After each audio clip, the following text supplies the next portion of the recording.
Hi, I'm Dr. Heather Hirsch, and welcome to my channel. In today's video, I want to go over the difference between early versus late perimenopause. And in this video, I really want to teach you what are some of the earliest signs of perimenopause.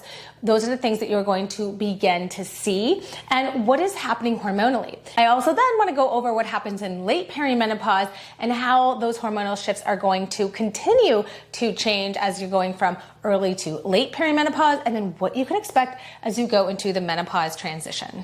If you don't know me, I'm Dr. Heather Hirsch. I am a menopause expert. I have a telemedicine practice and lots of courses for patients and clinicians. You can check those all in the description below. I'll tell you more at the end so I don't waste another second of your time. So first thing off the bat, what is perimenopause? It's a word that you may have never heard before, or now all of a sudden you're hearing all the time. So it's easy to start by defining menopause. Menopause is actually one day. It is the year after you've had no period. So no periods for 12 months. And that day you can say, this is menopause. And every day after that, you are postmenopausal. It actually has nothing to do with symptoms. It has to do with how much ovarian function or estrogen, progesterone, and testosterone you are making, which is almost none once you are postmenopausal. Once you're postmenopausal, you are always postmenopausal. Therefore, perimenopause is all the time leading up to that one day of menopause. It can last on average from 1 to 10 years. And this is really important because we do know that for women who have symptoms that start in perimenopause, those symptoms, whether it's hot flashes, night sweats, vaginal dryness, irritability, and mood changes, can last longer through the menopause transition. So you want to know what the earliest signs of perimenopause are so that you can get treated right away and you can better figure out what is causing all these seemingly unrelated symptoms. One of the first signs that you might be in perimenopause is a change in your periods. Now, some women do not get periods, so unfortunately, this one you just can't use. So who doesn't get periods? Well, if you've had a hysterectomy, that means you don't have a uterus. If you've had an ablation of your uterus where they basically scar the uterine lining and you don't get periods. If you have an intrauterine device, that can cause you to not have periods, or be on any form of birth control. That can cause you to not have periods. But if you still are getting periods, one of the very first signs of early perimenopause is a change in periods. Not always, but commonly, it's actually like more bleeding. So it feels like you went from a every 28 to 32 day cycle to a shorter cycle every 21 to 26 days.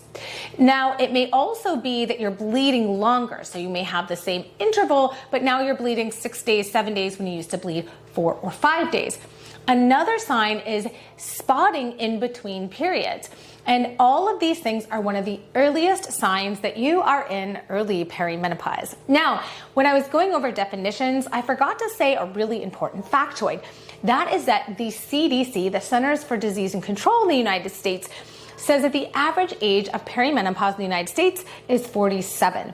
However, as a menopause expert myself, I believe that number is probably higher and that actually the average age of perimenopause is in the early 40s. I see a lot of women in their late 30s and early 40s.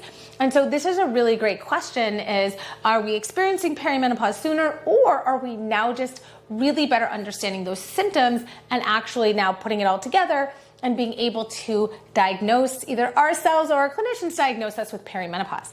So the very first sign you might see is a change in periods. And it probably has to be something that is more than just 2 or 3 months. It has to be really over at least a 6-month time span where you're noticing changes in periods. The other thing that can typify early perimenopause is increased anxiety and insomnia. So why does this happen? Well, actually, what happens in early perimenopause is our progesterone levels start to decline. In fact, our progesterone will decline sooner than our estrogen will decline. Estrogen does decline, but it's a little bit more volatile, and it will really start to decline as we get into later perimenopause. Progesterone is almost our body's natural calming hormone. Progesterone helps us to relax. It helps us to stay calm. If you ever had a pregnancy, first trimester, our bodies are full of progesterone and we kind of feel like a little calm and tired, and that is really a great example of what happens with a lot of progesterone. So progesterone, in many ways, not all of us, but for the majority of women, it's sort of our calming hormone. So spikes in anxiety, if you've never had it before, or if you've had well-controlled anxiety, but now all of a sudden you're noticing it's worse, or trouble falling asleep at night, some of that late night insomnia, waking up in the middle of the night worrying. These can all be signs of low progesterone that can be really common in early perimenopause. And the low progesterone can also be the reason that there is spotting in between periods.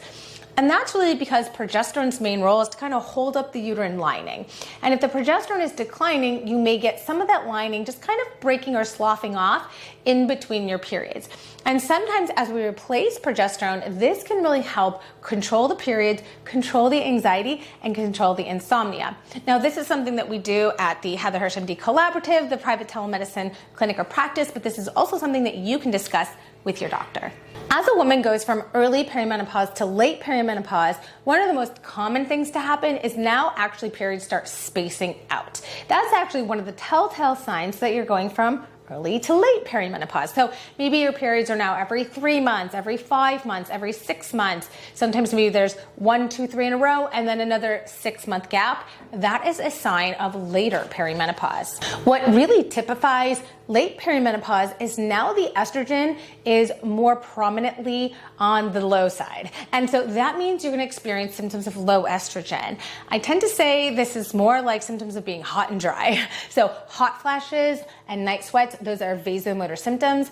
And that dryness, that could be vaginal dryness, pain with intercourse, dry skin, maybe it's hair or hair breakage, which I'm also experiencing. Those symptoms are all symptoms of low estrogen. And when you're having those symptoms as your predominant symptoms, this really is probably more likely when you're in later perimenopause. Now remember, if you're a woman who can't go by periods, you might want to really start to be tracking those symptoms, and you might then able to piece together when you're going from early to late perimenopause. So in later perimenopause, there's a lowering of the estrogen. And there's also a lowering of testosterone. And this is also a really important hormone when it comes to the female physiology. It is not just a male hormone, it is also a female hormone. So as testosterone's lowering, this could be changes in sexual desire, changes therefore in libido. But this may also be one reason why it's harder to maintain that muscle mass or metabolism slows or stalls. Low estrogen is also a little bit to blame for the slowing of the metabolism, because as estrogen declines, we tend to have a rise in insulin resistance. I am happy to do a whole video on the changes in estrogen and insulin if that interests you, so leave me a comment down below. My patients always ask me what's really one of the most important things that happens to women in perimenopause, and it's these symptomatic changes that coincide with changes in periods. So if you really ever want a quick tip, I highly recommend you journal and track what's happening with your periods, and then also what's happening with either your sleep, your mood, because you could have increased anxiety in early perimenopause and more low mood or depression and later perimenopause.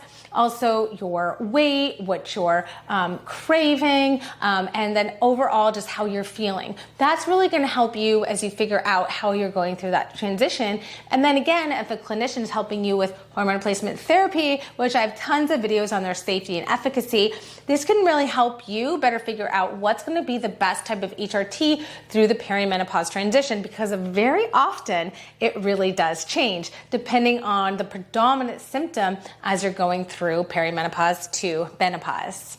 Now again, menopause is really when it's been 12 months of no periods. And if you're a woman that doesn't have periods, then we do have to rely more on your lab work. So that's going to be a really high follicle stimulating hormone level above 35 and a low estrogen, usually less than 20. When we're postmenopausal, really we're now in a state where our progesterone and our estrogen and our testosterone are all low and tend to remain low. And the same principle applies when it comes to the safety and efficacy of hormone therapy, but oftentimes it is easier to do hormone therapy when a woman's postmenopausal versus perimenopausal, because again, the hormones are in flux and the symptoms and priorities will change. I would love to know what stage you think you are in early or late perimenopause and what has really helped you. So let me know down in the comments below. To get individualized support, I highly recommend either you start with your own clinician, and I have a great resource if you want some extra support. It's my Masterclass, the Reclaiming Menopause Masterclass, which is down below. Or we'd love to see you as a patient at the Heather Hirsch MD Collaborative. We are open in nearly all 50 states. If you won't be seeing me, you'll be seeing one of the amazing affiliates who work alongside me, and we all really take the same modern evidence-based approach to prescribing hormone therapy through the perimenopause all the way up to menopause transition. You are never too old. You are never too young. We would absolutely love to see you. You can get all that information down in the links below.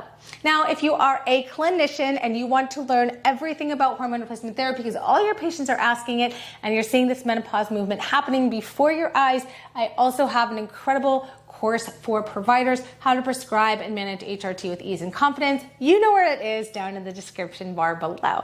I love making videos for everyone over here on YouTube. Please let me know what else you want to learn about. I love hearing directly from you so I can make the kind of content, answer the questions that are burning in your mind. No pun intended. All right, guys, I'll see you next week for a brand new video. Bye, everyone.